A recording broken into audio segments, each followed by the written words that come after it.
Her tiny hands were shaking as she tugged at the stranger's sleeve. Tears streaked down her face, her voice breaking with every word. "They hurt my mama. She's dying." The room fell silent. Glasses clinked to a stop. Every eye turned. But the man she had chosen to beg was no ordinary stranger. He was the most feared Mafia boss in the city. And what he did next, no one in that room would ever forget. Stay with me until the end, because this story will shock you to the core. Before we begin, don't forget to like this video, hit subscribe, and comment where you're watching from. Now, let's get into it. It's a cold Tuesday evening in downtown Chicago, 1987. The Golden Palm restaurant buzzed with the usual crowd of well-dressed men conducting business over expensive wine and hushed conversations. This wasn't just any restaurant. This was Vincent Torino's domain. Every waiter knew to keep their ears closed and their mouths shut. Every patron understood the unspoken rules. You minded your own business, you paid your respects, and you never, ever caused a scene. Vincent Torino sat at his usual corner table, a mountain of a man whose very presence commanded respect and fear in equal measure. At 53, he had built an empire that stretched across 3 states. His dark eyes missed nothing. His word was law. And tonight, like every Tuesday for the past 15 years, he was conducting the weekly meeting with his lieutenants. The conversation flowed in low, measured tones. Numbers were discussed. Territories were divided. Problems were addressed with surgical precision. This was how Vincent operated, methodical, calculated, without emotion clouding judgment. He had survived in this business longer than most because he understood one fundamental truth. Sentiment was weakness, and weakness got you killed. But then something happened that would shatter the carefully constructed walls Vincent had built around his heart. The restaurant's heavy oak door burst open with such force that it slammed against the wall. Every head turned. Conversations died mid-sentence. The maitre d' rushed forward, his face pale with panic. But before he could intercept the intruder, everyone saw what had caused the commotion. A little girl, no more than 7 years old, stood trembling in the doorway. Her clothes were torn and dirty. Blood stained her small white dress. Her dark hair hung in tangled knots around a face streaked with tears and grime. She looked like she had run through hell itself to get here. The child's eyes swept the room desperately, searching for something, someone, anyone who might help her. The restaurant's patrons stared back in stunned silence. Some looked away, uncomfortable with the intrusion. Others whispered among themselves, annoyed that their evening had been disrupted by what they assumed was some street orphan looking for handouts. But the little girl wasn't looking for money. She was looking for salvation. Her gaze landed on Vincent Torino's table, and something in those innocent brown eyes recognized power when she saw it. Maybe it was the way the other men deferred to him. Maybe it was the expensive suit or the gold watch that caught the light. Or maybe, just maybe, it was something deeper. A child's instinct recognizing the one person in that room who could actually do something. Without hesitation, she ran straight toward him. The room held its collective breath. Vincent's bodyguards tensed, hands moving instinctively toward their jackets. This was unprecedented. No one approached Vincent Torino uninvited, especially not like this. But before anyone could react, the little girl reached Vincent's table and grabbed his sleeve with both hands. Her tiny fingers clutched the expensive fabric as if it were a lifeline. And then she spoke those words that would echo in Vincent's mind for the rest of his life. "They hurt my mama. She's dying." The silence that followed was deafening. You could have heard a pin drop in that restaurant. Every eye was on Vincent, waiting to see how the notorious crime boss would handle this unprecedented situation. His reputation was built on being untouchable, unfeeling, a man who showed mercy to no one. Vincent looked down at the child clinging to his arm. Her face was turned up toward his, those brown eyes wide with desperation and hope. In that moment, something shifted in the hardened criminal's chest, something he hadn't felt in decades. You see, Vincent Torino hadn't always been the cold, calculating crime boss that Chicago feared. Once upon a time, he had been a different man, a man who understood what it meant to lose everything that mattered. 30 years earlier, Vincent had been married to a woman named Maria. She was the light of his world, the only person who could make him laugh, who could soften the edges that life had sharpened. They had dreams of starting a family, of building something beautiful together despite the ugly world Vincent operated in. But those dreams were shattered one night when a rival family decided to send Vincent a message. They didn't come for him directly. That would have been too easy, too expected. Instead, they went after the one thing they knew would destroy him more completely than any bullet or bomb ever could. They went after Maria. Vincent came home that night to find his world torn apart. His wife, his future, his heart, all of it gone in an instant. The investigation went nowhere. The police asked questions they already knew they'd never get answers to. And Vincent learned the hardest lesson of his life. In his world, love was a liability that could be exploited by anyone ruthless enough to target it. From that night forward, Vincent Torino built walls around his heart that no one could penetrate. He became ruthless because ruthlessness was survival. He became feared because fear was respect. And he became alone because alone meant no one else could be used against him. For 3 decades, those walls had held firm. No amount of pleading, threatening, or bribing had ever made Vincent Torino show mercy when mercy wasn't profitable. He had ordered hits on men who begged for their lives. He had foreclosed on businesses while owners wept at his feet. He had sent fathers to prison while their children cried in courtrooms. But now, looking down at this little girl who reminded him so painfully of the children he and Maria had dreamed of having, those walls began to crack. The child's grip tightened on his sleeve. Her voice came out in broken sobs as she tried to explain what had happened. Through her tears, Vincent began to piece together a story that made his blood run cold. The little girl's name was Sophie. Her mother, Elena, worked at a small flower shop on the south side of the city. They lived in a tiny apartment above the shop, just the two of them trying to make an honest living in a neighborhood where honest livings were hard to come by. But their neighborhood was also territory disputed by 2 rival gangs, both of whom demanded protection money from local businesses. Elena had been caught in the middle, unable to pay both sides, unwilling to choose between them. And tonight, that impossible situation had finally exploded into violence. Sophie's words came out in a rush, punctuated by hiccups and sobs. She described how the men had come to the shop after closing time, how they had demanded money her mother didn't have, how the situation had escalated when Elena tried to protect the little bit of cash they needed for rent and groceries. And then Sophie described something that made even Vincent's hardened associates shift uncomfortably in their seats. The men had beaten her mother unconscious and left her bleeding on the floor of the flower shop. Sophie had hidden behind the counter, watching in terror as they ransacked the place, destroying everything her mother had worked so hard to build. When they finally left, laughing about teaching the neighborhood a lesson, Sophie had crawled out to find her mother barely breathing. "I tried to wake her up," Sophie whispered, her small voice cracking. "But she won't open her eyes. There's so much blood." The restaurant remained frozen in that moment. Vincent's lieutenants exchanged glances, unsure how their boss would respond to this unprecedented interruption. Some of the other patrons had begun to whisper among themselves, clearly uncomfortable with the scene unfolding before them.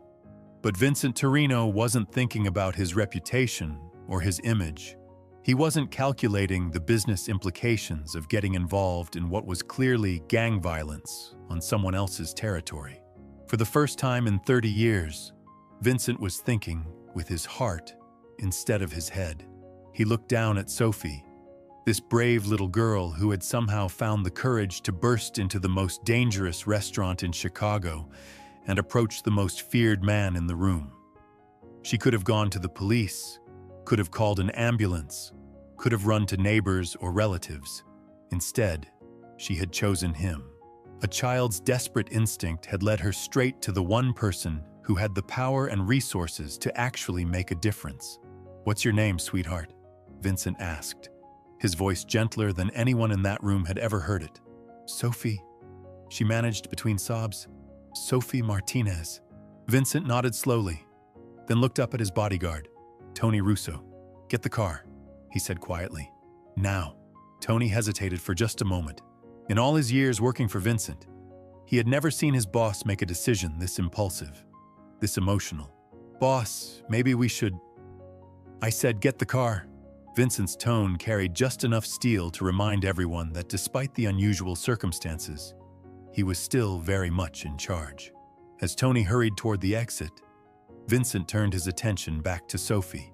With surprising gentleness for a man his size, he knelt down beside her chair so they were at eye level.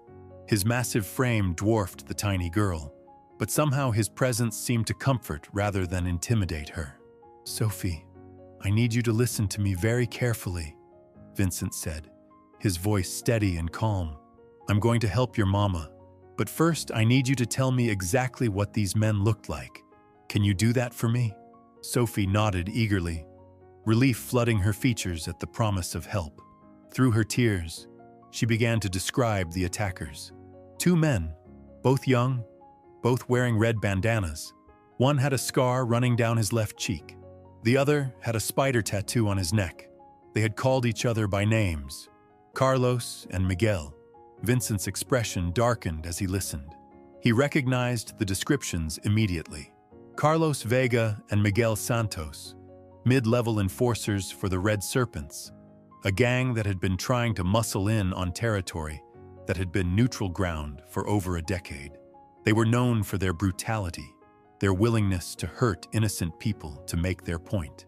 But what they had done tonight was different. What they had done tonight was personal. Vincent stood up, his decision made. "Marco," he called to one of his lieutenants, "call Dr. Chen. Tell him to meet us at General Hospital with everything he needs for emergency surgery. Tell him it's a priority case." Marco nodded and immediately pulled out his phone. Dr. Chen was one of the city's best trauma surgeons, and he owed Vincent more favors than he could count. If anyone could save Sophie's mother, it would be him. "Sal," Vincent continued, addressing another of his men, "I want you to find Carlos Vega and Miguel Santos. Bring them to the warehouse on 5th Street, alive. I want to have a conversation with them about their business practices." Sal smiled and Pri was coldatory. "Consider it done, boss." Vincent looked around the restaurant one more time, taking in the shocked faces of his associates and the other patrons.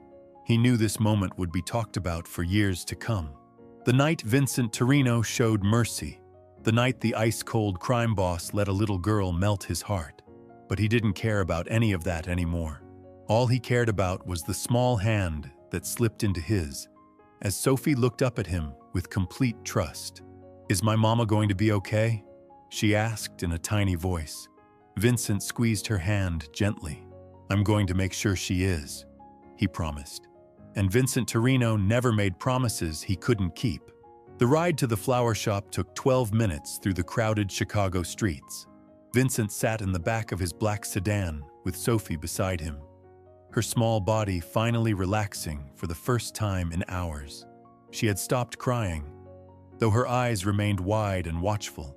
Every few seconds, she would look up at Vincent, as if making sure he was still there, still committed to helping her. Tony drove with the skill of a man who had navigated Chicago's streets under pressure many times before. Behind them, 2 more cars followed, one carrying Dr. Chen and his medical equipment, the other filled with Vincent's most trusted men. As they pulled up to the flower shop, Vincent could see the devastation immediately. The front window had been smashed. Flowers and plants lay scattered across the sidewalk, their petals crushed underfoot. The sign that had once proudly displayed Elena's flowers hung crooked and damaged. But Vincent's attention was focused on what lay inside. Sophie's grip tightened on Vincent's hand as they stepped out of the car. The cold night air carried the scent of crushed roses and broken dreams. Through the shattered storefront, they could see a figure lying motionless on the floor among scattered flower petals and overturned displays. Elena Martinez lay crumpled behind the counter. Her dark hair fanned across the wooden floor like spilled ink. Blood pooled beneath her head, and her breathing came in shallow, irregular gasps. Vincent had seen enough violence in his lifetime to know she was fading fast. Dr. Chen rushed past them, his medical bag already open. He knelt beside Elena, his practiced hands moving quickly to assess her injuries. Severe head trauma, he muttered, checking her pulse. Possible internal bleeding. We need to move her now. Vincent watched as the doctor worked, but his attention was divided. Sophie stood frozen in the doorway, her small frame trembling as she took in the destruction of everything she knew. Her home, her mother's life's work. All of it lay in ruins around them. Sophie, listen to me, Vincent said, crouching down to meet her eyes. The doctor is going to take care of your mama, but I need you to stay strong for her, okay? The little girl nodded, though tears continued to stream down her cheeks. Will she remember me when she wakes up? The question hit Vincent harder than any bullet ever had. He thought of Maria, of all the things left unsaid, all the moments stolen by violence. She'll remember, he said firmly, and she'll be so proud of how brave you were tonight. As the paramedics loaded Elena onto a stretcher, Vincent's phone buzzed. Sal's voice came through crisp and efficient. Boss, we found them. Carlos and Miguel were at a bar on Ashland, bragging about their work tonight. They're secured at the warehouse. Vincent's jaw tightened. The rage that had been simmering beneath his protective instincts began to surface. These weren't just random criminals anymore. They were the men who had put a 7-year-old girl through hell. They were the reason Elena Martinez might never see another sunrise. Good, Vincent replied, his voice deadly calm. I'll be there after I get Sophie settled. The ride to the hospital passed in a blur of sirens and Sophie's whispered prayers. Vincent found himself holding the little girl's hand as she spoke to her unconscious mother, telling her about the nice man who was going to help them, promising to be good if she would just wake up. At the hospital, Dr. Chen disappeared into surgery while Vincent made arrangements. Sophie would stay in a private room adjacent to her mother's. Round-the-clock security, the best pediatric care available. Money was no object when it came to keeping this child safe. But as Vincent tucked Sophie into the hospital bed, he knew his night was far from over. The little girl had fallen asleep, clutching a stuffed bear one of the nurses had brought her. Exhaustion finally claiming her small body. She looked so peaceful, so innocent, so from the broken, different child who had stumbled into his restaurant hours earlier. Vincent stepped into the hallway and pulled out his phone. Bring Tony the car around. It's time to visit our guests. The warehouse on 5th Street was one of Vincent's more discreet properties. No neighbors to hear sounds, no windows for light to escape, just thick concrete walls and the kind of privacy that allowed for serious conversations. Carlos Vega and Miguel Santos sat tied to chairs in the center of the empty space, their earlier bravado replaced by the kind of fear that came with recognizing your situation had gone from bad to catastrophic. Both men were young, maybe mid-20s, with the kind of swagger that came from thinking violence made you untouchable. They were about to learn how wrong they were. Vincent entered the warehouse slowly, his footsteps echoing in the vast space. He had changed from his dinner suit into darker clothes, but his presence filled the room just as completely. Behind him, Tony and Sal took positions by the door. Gentlemen, Vincent said, his voice conversational. I understand you had a busy evening.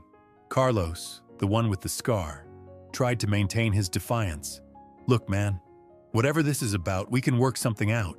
You know how it is in our business. Vincent walked a slow circle around the two chairs, studying his captives like specimens under a microscope. Our business, he repeated.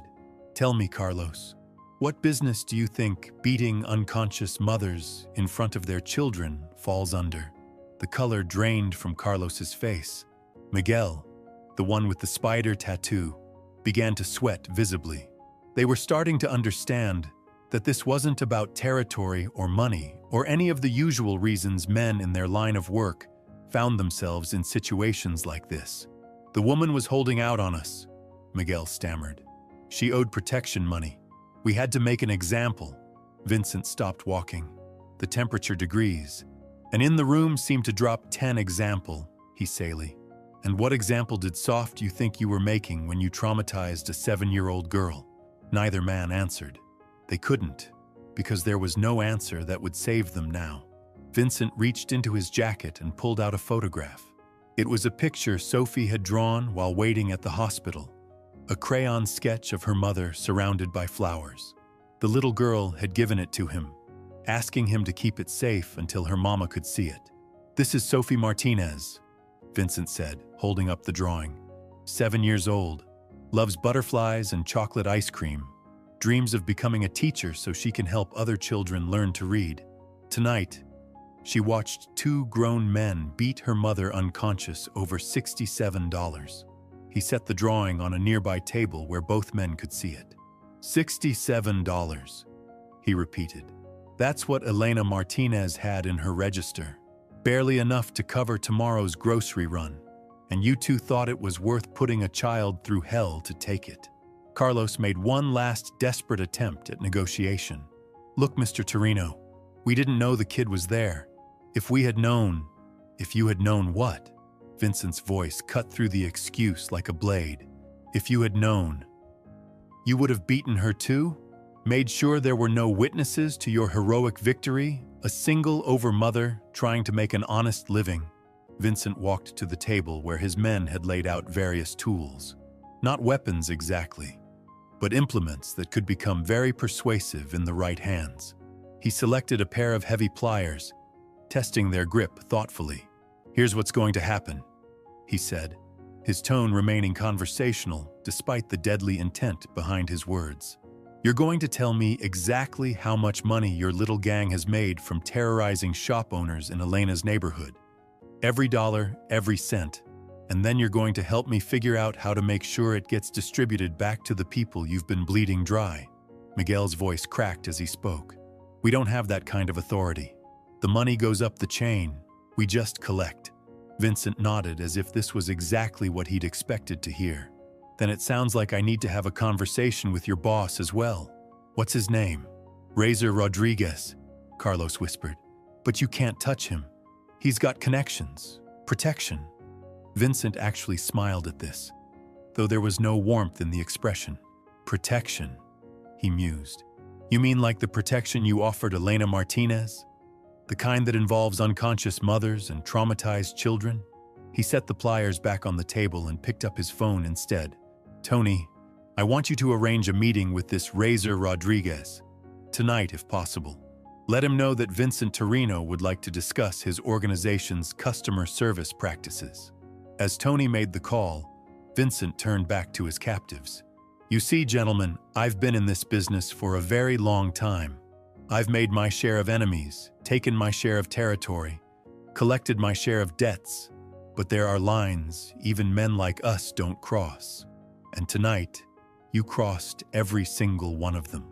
The warehouse fell silent except for the sound of Miguel quietly sobbing. Carlos stared at the little girl's drawing on the table, perhaps finally beginning to understand the magnitude of what they had done. Vincent's phone rang. It was Dr. Chen calling from the hospital. "How is she?" Vincent answered immediately. "Touch and go," the doctor replied. "The next few hours will be critical, but she's a fighter.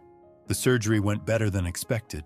Vincent felt a weight lift from his chest that he hadn't even realized was there. "And Sophie?" "Sleeping peacefully. She asked the nurses to tell you thank you for keeping your promise." After ending the call, Vincent looked at Carlos and Miguel with something approaching pity. "Elena Martinez is going to live," he told them, "which means you two just graduated from attempted murder to aggravated assault. Congratulations." He walked toward the door, then paused and looked back. "I want you to think very carefully about the choices you've made tonight. About the little girl who will have nightmares for months because of your actions. About the woman who will never feel completely safe in her own shop again. And then I want you to think about what kind of men you want to be when this is all over. Vincent left them there to contemplate their situation while he went to prepare for his meeting with Razor Rodriguez. The night was far from finished, but something fundamental had shifted in Vincent's world. For the first time in 30 years, he was fighting for something more than territory or respect or fear. He was fighting for the same thing that 7-year-old girl had fought for when she burst into his restaurant and grabbed his sleeve. He was fighting for family. The meeting with Razor Rodriguez was set for 2 in the morning at an abandoned auto shop on the industrial side of town. Vincent arrived with Tony and 3 other men, their black sedans cutting through the empty streets like shadows against the flickering streetlights. The air was thick with the scent of motor oil and rust, a fitting backdrop for the kind of conversation that was about to unfold. Razor had brought his own crew, 6 men who tried to look intimidating but couldn't quite hide the nervousness in their eyes when Vincent stepped out of his car. Word traveled fast in their world, and by now everyone knew that Vincent Torino had personally involved himself in what should have been a minor neighborhood dispute. Razor Rodriguez was younger than Vincent had expected, maybe 35, with gold teeth and enough jewelry to stock a small pawn shop. He carried himself with the kind of artificial confidence that came from never having faced real consequences for his actions. Vincent recognized the type immediately. All flash, no substance. The kind of leader who sent others to do his dirty work while he counted money and made threats from a safe distance. "Mr. Torino," Razor said, extending a hand that Vincent ignored entirely. "This is unexpected. I heard you don't usually get involved in street-level business anymore." Vincent's silence stretched long enough to make everyone uncomfortable. He studied Razor with the same intensity he might use to examine a particularly venomous snake, cataloging weaknesses, measuring threats, calculating exactly how much pressure it would take to break this man's carefully constructed image. "Street-level business," Vincent repeated finally, his voice carrying across the empty garage like distant thunder. "Is that what you call terrorizing mothers and traumatizing children?" Razor's smile faltered slightly, but he tried to maintain his swagger. "Look, business is business. Sometimes people need reminders about their obligations. My boys might have gotten a little carried away, but—" "Your boys," Vincent interrupted, "put a 7-year-old girl through hell tonight. They beat her mother unconscious over $67. $67, Rodriguez."